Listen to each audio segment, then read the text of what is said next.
So, good afternoon and welcome back to Daily Transfer Update. Now, most of you would have noticed that this is late today.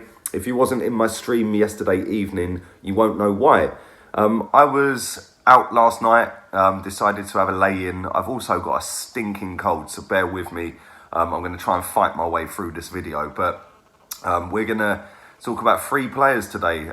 Before I get into them three players, we're going to speak about a technical director, and that is Edu Gaspar. He is a former player of Arsenal, a very good one at that as well.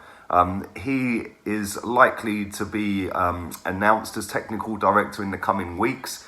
He's agreed apparently to become the technical director of Arsenal, and his first signing is likely to be Martinelli, the young kid from Itaano.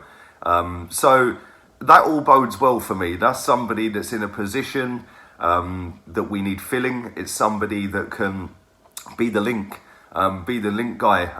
He obviously knows South American football very well, and he knows a lot of these young kids that are coming through and which ones are likely to have successful careers. So I think that's all going to be good for Arsenal, and it's always nice when you've got an ex-player, a football man, somebody who gets the club and gets it on the board, so or on the task force set out to go and replace these players and get the kids in. So I always think it's good when you get an ex-player on the payroll, and all in all, that's a bit of good news. And like I said, that'll be unveiled. He'll be unveiled and announced within the next couple of weeks, according to reports today. Now we're going to talk about Lucas Torreira and Frank Kessie.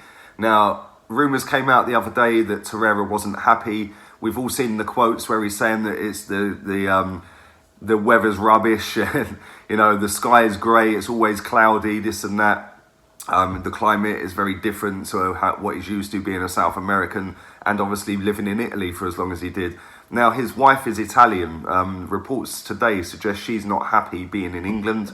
Now, the other day, I think it was 3 days ago, reports broke that AC Milan wanted to take Lucas Torreira as their first signing of the summer, and the former Sampdoria, I say former, he's still the Sampdoria manager, is likely to be unveiled as the AC Milan manager. Obviously, he worked alongside Lucas Torreira at Sampdoria. They built up a great relationship before he was sold to Arsenal for £26 million.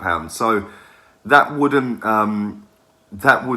be the worst thing AC Milan can do. Obviously, we don't want to lose Lucas Torreira. He came in, did fairly well. I thought he'd done fairly well. It took him a little while to break into the team. Once he got into the team, I thought he had a great run of form. And then after that, he sort of nosedived a little bit.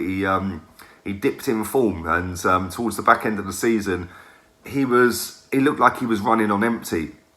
So, I don't really want to sell him. If I was to evaluate his season, I'd probably give him a 7 out of 10. Room for improvement, but not too bad at all. And reports coming out of Italy today suggest that AC Milan would be open to doing a swap deal with Frank Kessie. So we get Frank Kessie, they get Lucas Torreira. Now, I don't really know how I feel about that, if I'm being honest, because we've played against Frank Kessie when we played in the Europa League, and I thought he looked bang average. I don't see why the hype is around this kid.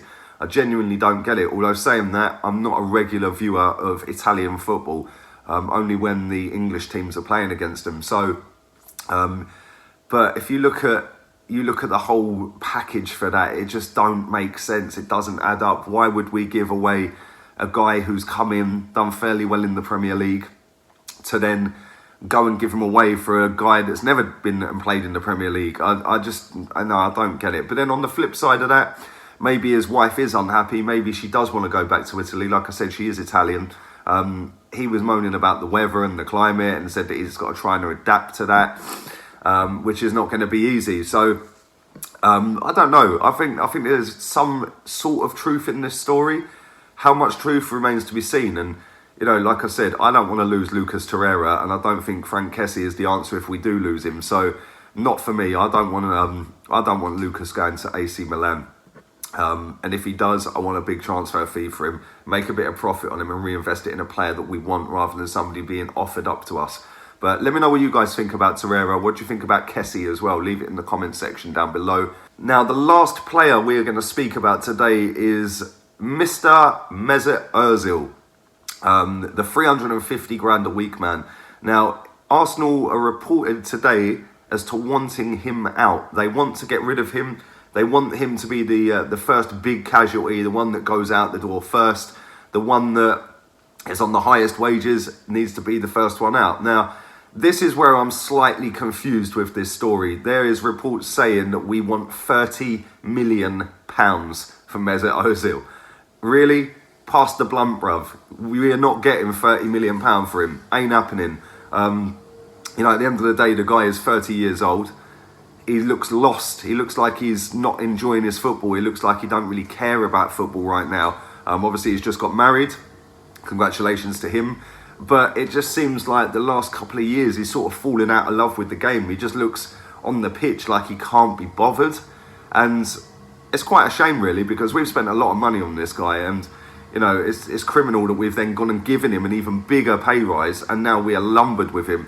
And that is all part and parcel of mismanagement of the club. If you mismanage your wages and your earnings and stuff like that and your wage bill, then you're going to end up in a situation where the player holds all the power. At the end of the day, we could have got rid of him 2 seasons ago, or a season ago, whatever it may have been, when he signed that contract, and we would have, yes, lost a little bit of money in terms of fee and stuff like that, but we would have got a high earner off the wage bill and we could have gone and replaced him.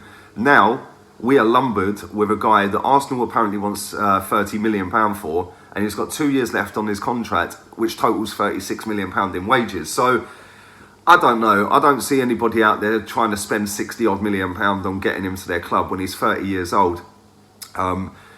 Do I think he will leave? I don't think he wants to leave, if I'm being honest. I think he's comfortable, and why would he want to leave? We've offered him a big contract. He's on mega money.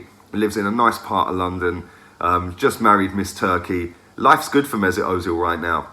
So why would he want to leave? Apparently there's a whole host of Turkish clubs that want him but can't afford the £30 million fee. Fenerbahce being one of them, Besiktas another one, Galatasaray another one. But none of them can really afford the £30 million transfer fee plus the wages. Fenerbahce have got to sell players before they can buy. So, they're gonna get stung on financial fair play if they do actually try and foot the bill for Mesut Ozil. But I don't think that he's worth £30 million, if I'm being completely honest. Like I said, he seems to have fallen out of love with the game. His performances have been absolutely woeful, to the point where, as Arsenal fans, we will laugh at Alexis Sanchez up at Man United. Alexis Sanchez has actually got 1 assist more this season that's just finished than Mesut Ozil did all season. That stat through my head, that baffled me, because this is apparently the world-class player, the number 10, the best playmaker of a generation. I genuinely failed to see that in the last couple of seasons. Yeah, he's good when he's good, but how often is that nowadays? And it's just not enough. When we're paying out the big bucks and people can say, yeah, but you single him out, he gets all this because he's on big money. It's not his fault he's on big money, I've heard a few times. Well, it is, because him and his agent have negotiated that contract and got themselves big money. So let's not be silly here. He negotiated that deal, and since he's got that deal, he's actually only had 4 assists. I think it was about 18 months ago he signed that deal. 4 assists in all them games. Sorry, I'm dying. My throat is so dry today. Excuse me. But just not good enough, if I'm being completely honest. Not good enough. And if we can get £30 million, rip somebody's arm off, I can't see it happening. I think he's got literally no market value because of the high wages. So I'd see the only place he could potentially go that would potentially pay him the money is either China or America. Why not phone up Mr. Beckham? You're right, Becks, I'm coming to play for you. I could see him out there in New York. So I don't know. You guys let me know what you think. I'm going to go and die peacefully in my bed with this stinking cold man flu. And I'm fully going to milk it as well. I will be back at 5 o'clock doing a live stream today. Keep your eyes peeled for that. Sorry if I've struggled through this, but I still want to get something out there today as well. So again, like I said, it is late, but that is because I went out last night. So thanks to everyone who's tuned in, and I will be back at 5 o'clock. Laters, peeps.